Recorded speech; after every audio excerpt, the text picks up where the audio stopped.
good evening. You join us tonight at 7 Island Ponds in Mitcham in Surrey. And it was here in the early 1990s that Tony Dow, a local man, was walking home after a night shift at the nearby Willow Lane industrial estate. And this was a way he often walked at night and never had any sort of problem with. But on this particular night, Tony was not alone. Because suddenly from nowhere, a small young boy on a bicycle appeared. The boy was completely white, as was his bicycle, and he fixed Tony with a strange stare as he rode silently towards him. The boy carried on riding past him and made his way to 7 Island Pond. Yet instead of stopping, the ghostly boy carried on riding, not sinking into the lake, but riding straight across into the distance. Tony was to tell the story of his ghostly encounter to a local author, James Clark, who was writing a book called Strange Mitcham.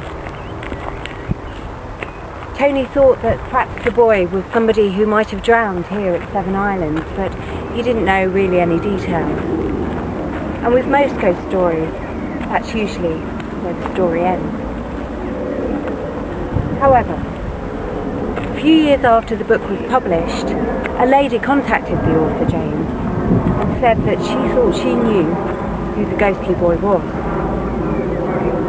She had an uncle who had died tragically as a child, and she told the story of what had happened. It was the 6th of June, 1939, when 10-year-old Lenny Lascelles left his home and went to go and play with his friends at 7 Island Pond.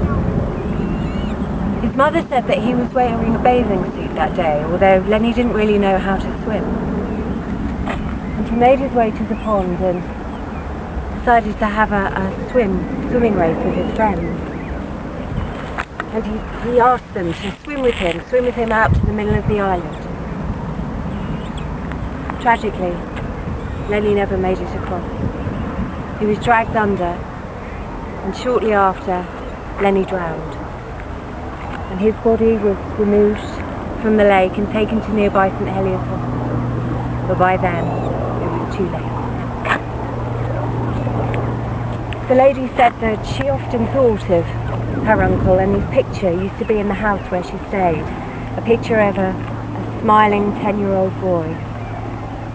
But she felt that Lenny had never rested in peace, and that she could feel his spirit still lingering in the house. And in fact, Lenny's spirit does not seem to rest, and he seems to return here on his bike to the scene of his tragic death. So if you're here on a hot summer's evening, like today, please spare a thought for poor tragic Lenny, who met his end at 7 Island Pond.